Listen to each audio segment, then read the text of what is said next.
Morning students. आज अपन पढ़ने वाले हैं ऑप्टिक्स। तो जो ऑप्टिक्स है, अपन जानते हैं कि basically study of light is known as optics. तो अपन ने यहाँ लिख रखा है कि जो ऑप्टिक्स है वो स्टडी ऑफ लाइट होती है, ठीक है, यानी लाइट की स्टडी करेंगे अपन। तो बेसिकली अपन एक बार सिलेबस को रिवाइज कर लेते हैं ताकि अपने को पता रहे कि अपन कहाँ पढ़ रहे हैं, ठीक है। तो ध्यान से देखो कि ऑप्टिक्स जो है इसके दो पोर्शन किए गए हैं ना, एक तो ज्योमेट्रिकल ऑप्टिक्स और एक है फिजिकल ऑप्टिक्स। तो जो ज्योमेट्री है वो तो अपन इस ज्योमेट्रिकल ऑप्टिक्स में पढ़ेंगे। ज्योमेट्री जो मैथ का एक पार्ट होती है वो तो अपन पढ़ते हैं ज्योमेट्रिकल ऑप्टिक्स में। और एक पढ़ते हैं फिजिकल ऑप्टिक्स जिसमें बिहेवियर ऑफ लाइट के बारे में स्टडी करेंगे। तो अपन बोल सकते हैं कि behaviour of light is studied in physical optics, ठीक है। तो जो ज्योमेट्रिकल ऑप्टिक्स है उसमें अपन जो चैप्टर है उसका नाम है रे ऑप्टिक्स, ठीक है। और जो फिजिकल ऑप्टिक्स है उसका जो नाम है उसका है वेव ऑप्टिक्स। तो जो रे ऑप्टिक्स है उसके इंपॉर्टेंट पॉइंट्स जो अपन पढ़ने वाले हैं इनकी अपन सबकी डीप स्टडी करेंगे, बिल्कुल आईआईटी पीएमटी लेवल तक। तो बात करते हैं अपन रे ऑप्टिक्स की। तो रे ऑप्टिक्स में सबसे पहला एक टॉपिक पढ़ेंगे रिफ्लेक्शन। तो जो रिफ्लेक्शन टॉपिक है उसमें अपन एक तो प्लेन मिरर पढ़ेंगे और एक स्फेरिकल मिरर पढ़ेंगे, ठीक है। रिफ्लेक्शन पूरा होने के बाद अपन पढ़ेंगे रिफ्रैक्शन जिसमें लेंस प्रिज्म वगैरह पढ़ेंगे, ठीक है। फिर उसके बाद अपने आएगा एक ऑप्टिकल इंस्ट्रूमेंट जिसमें माइक्रोस्कोप है, टेलीस्कोप है, उसके बारे में अपन पढ़ने वाले हैं, ठीक है। आप चाहोगे तो मैं कैमरा भी पढ़ा दूंगा, ठीक है। और वेव ऑप्टिक्स के अंदर जैसे इंटरफेरेंस हुआ, वाईडीएससी यानी यंग डबल स्लिट एक्सपेरिमेंट हुआ, डाइफ्लेक्शन हुआ, रिजोल्विंग पावर हुई। ये जो रिजोल्विंग पावर है अपन यहाँ लेंस की रिजोल्विंग पावर यहाँ पढ़ लेंगे, ठीक है। और ऑप्टिकल इंस्ट्रूमेंट की रिजोल्विंग पावर यहाँ पढ़ लेंगे। चाहे तो इस टॉपिक को अलग से पढ़ सकते हो, चाहे तो इनके साथ पढ़ सकते हो। फिर अपन पढ़ेंगे पोलराइजेशन, और पोलराइजेशन होने के बाद अपना ये टॉपिक कंप्लीट हो जाएगा। अगर अपन बेसिकली बात करें तो जो रे ऑप्टिक्स और वेव ऑप्टिक्स है एक बहुत बड़ा चैप्टर है जिसको अपन लगभग 40 लेक्चर के अंदर कंप्लीट कर लेंगे, ठीक है। तो थोड़ा स्पीड से पढ़ते हैं अपन और बात करते हैं रे और वेव ऑप्टिक्स की। तो इसको वीडियो को पॉज करके आप ये जो सिलेबस है वो नोट कर सकते हो। तो स्टार्ट करते हैं अपन।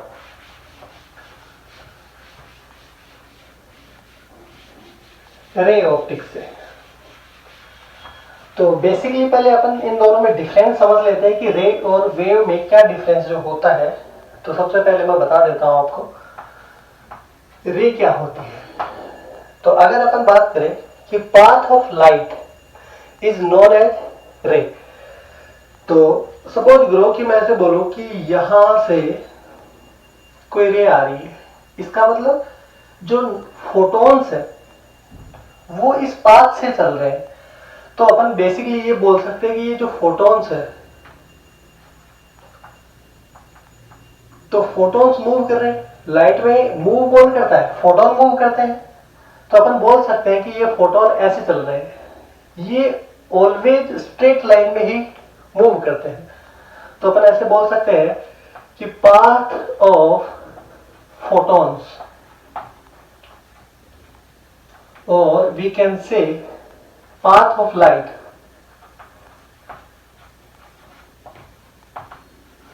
is known as ray। तो path of light को अपन क्या बोल सकते हैं? रे बोल सकते हैं, ठीक है। लेकिन इसकी इंपॉर्टेंट बात क्या है? It is always straight line. It is always straight line.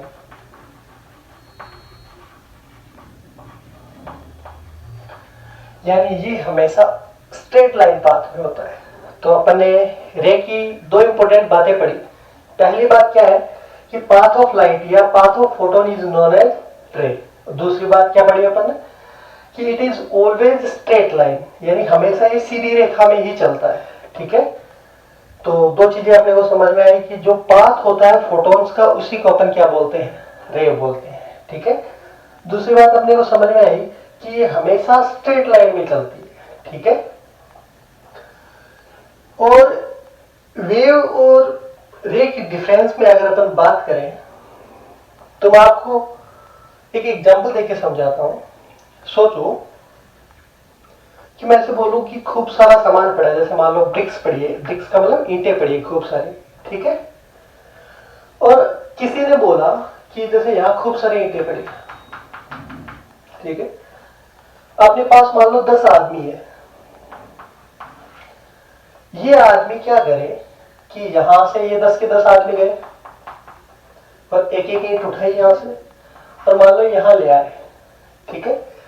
यहां रखने के बाद वापस गए और वापस 10 ईंट उठाई यहां लाके रख दी, ठीक है। तो एक तो तरीका ये हुआ। दूसरे तरीके की बात करें, सेम टू सेम यहां खूब सारी ईंटें पड़ी, वही 10 आदमी है, ईंटें लानी यहां, ठीक है। मान लो कि ये 10 के 10 आदमी ऐसे खड़े हो जाए, जैसे एक यहां एक यहां एक यहां एक यहां ऐसे खड़े हो जाए। अब ये आदमी यहां से ईंट उठाए, ये इसको पास करे, ये आदमी इसको, ये इसको, ये इसको, ये इसको, ये इसको, ये इसको, तो क्या ईंट तो यहां आ गई। फिर वापस ये दूसरी ईंट उठाएगा, वापस वो यहां आ जाएगी, क्या वापस ईंटें यहां आ रही। अब दोनों में इंपॉर्टेंट बात यह है, अगर मैं इन ईंटों को एनर्जी मान लूं,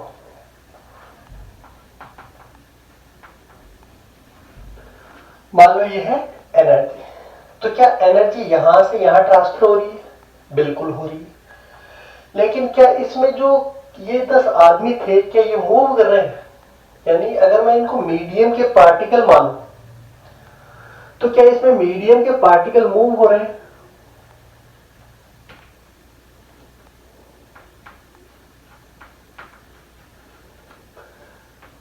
मीडियम पार्टिकल इज मूविंग, तो मीडियम के पार्टिकल मूव हो रहे हैं। लेकिन क्या इसमें मीडियम के पार्टिकल मूव हो रहे? नहीं, वो अपनी ही जगह पे खड़े हैं, फिर भी एनर्जी ट्रांसफर हो रही है। तो क्या इसमें मीडियम के पार्टिकल मूव करते हैं? नहीं। तो क्या एनर्जी ट्रांसफर होती है? बिल्कुल होती है। तो ध्यान से देखो, जिसमें मीडियम के पार्टिकल मूव नहीं होते फिर भी एनर्जी का ट्रांसफर हो जाता है, उसको अपन बोलते हैं वेव। और जिसके पार्टिकल यानी जिस मीडियम के पार्टिकल मूव होकर एनर्जी को लेके जाते हैं उसको बोलते हैं अपन रे। तो ध्यान से देखें, तो यहां जो ये पार्टिकल्स है फोटोन, ये एनर्जी को लेके आ रहे हैं। तो जिसमें पार्टिकल है मीडियम के वो मूव हो रहे हैं। तो इसका मतलब अपन किसमें पढ़ रहे हैं? जिसमें एनर्जी ट्रांसफर तो हो रही है लेकिन उसमें क्या हो रहा है? मीडियम के पार्टिकल क्या हो रहे हैं? मूव हो रहे हैं। तो वो क्या हो जाएगी? रे हो जाएगी। क्लियर? तो अपन जानते हैं कि जो लाइट है उसके ड्यूअल नेचर होता है। ड्यूअल नेचर का मतलब ये रे वेव के जैसे भी बिहेव करती है। तो अपन जानते हैं कि लाइट इज इलेक्ट्रोमैग्नेटिक वेव। तो अब अपन टॉपिक स्टार्ट करते हैं, रिफ्लेक्शन, और फिर उसके बाद प्लेन मिरर पे आते हैं, जिससे काफी अच्छे क्वेश्चन बनते हैं। लेकिन बेसिक सी बात मैं अगर आपको पूछूं, जैसे नॉर्मल ज्योमेट्रिकल है, तो अपन जानते हैं कि नॉर्मल ज्योमेट्री क्या होती है। तो ध्यान से देखते जाना और सोच समझ के जवाब देना। पहले मैं आपको बता देता हूं रिफ्लेक्शन।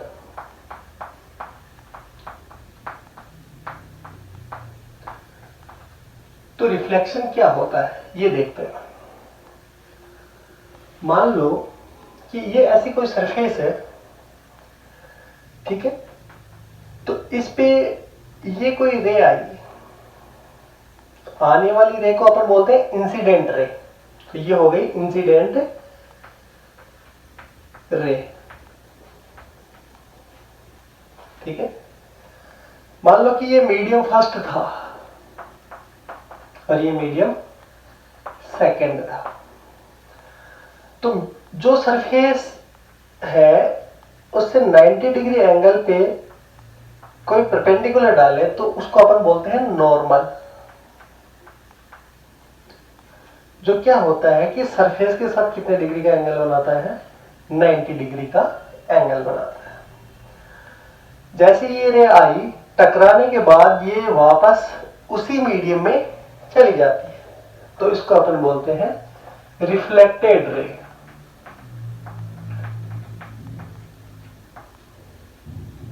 ठीक है, क्लियर है मामला। तो जो नॉर्मल और इंसिडेंट रे के बीच का जो एंगल होता है उसको अपन आई से रिप्रेजेंट करते हैं। तो i is the angle of incident.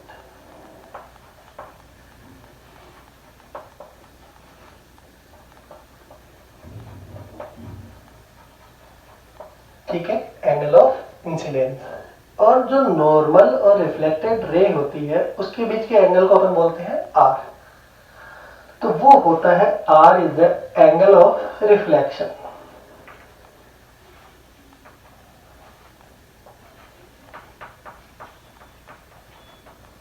ठीक है, तो अपने को समझ में आया कि एंगल ऑफ इंसिडेंस क्या होता है, नॉर्मल क्या होता है, रिफ्लेक्टेड रे क्या होती है, एंगल ऑफ रिफ्लेक्शन क्या होता है। ये सारी बातें अपने को पता लग गई। ठीक है, अब अपन लॉज ऑफ रिफ्लेक्शन की बात करें। अब अपन लॉज ऑफ रिफ्लेक्शन,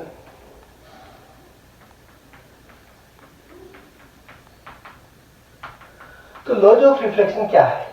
पहली बात कि जो इंसिडेंट रे, नॉर्मल और रिफ्लेक्टेड रे जो होती है वो तीनों एक ही प्लेन में होती है।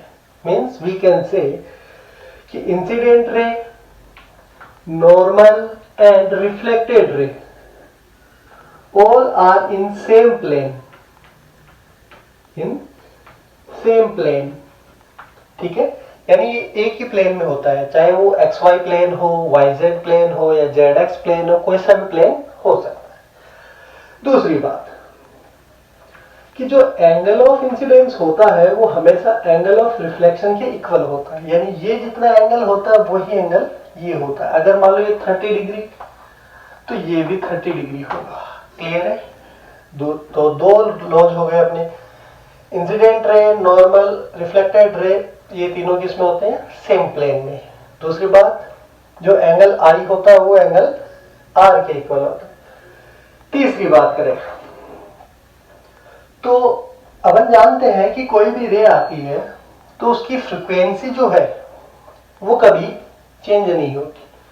तो फ्रीक्वेंसी चेंज नहीं होती, इसका मतलब फ्रीक्वेंसी क्या होती है, सेम। अब फ्रीक्वेंसी सेम होती है, ठीक है, तो इसके लिए तो जो वेवलेंथ है वो भी सेम होगी, जो स्पीड है वो भी सेम होगी। क्यों? क्योंकि अपन जानते हैं कि एक मीडियम के अंदर जो लाइट की वेलोसिटी होती है वही वेलोसिटी रहेगी। लेकिन इनके बारे में अपन आगे वाले टॉपिक में चर्चा करेंगे। ठीक है, इसलिए एक बार मैं सीधा सीधा बता रहा हूं कि फ्रीक्वेंसी क्या रहती है, सेम। ठीक है, हाँ, क्लियर मामला। तो तीन लॉज हो गए ये। अब देखो फ्रीक्वेंसी का मतलब क्या होता है ये समझना। फ्रीक्वेंसी का डायरेक्टली मीनिंग अगर मैं ऐसे बोलूं कि कलर से होता है, क्योंकि एम्स में एक बार एक क्वेश्चन पूछा, वो क्या था कि जैसे यहां पानी भरा हुआ है, ठीक है, इस पानी के अंदर एक ग्रीन कलर का बल्ब है, एक बल्ब है जिसका कलर है ग्रीन। अगर ऊपर से कोई आदमी इसको देखे, ठीक है, तो ये आदमी अगर इस ग्रीन कलर के बल्ब को देखे तो इसका कलर कैसा दिखाई देगा।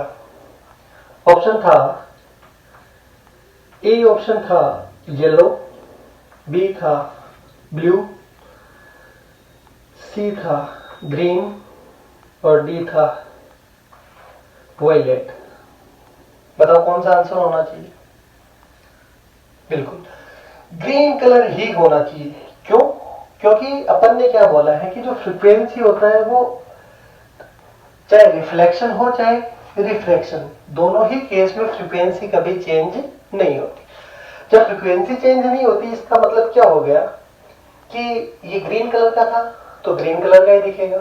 अगर फ्रीक्वेंसी चेंज होती तो इसका कलर क्या हो जाता, चेंज हो जाता।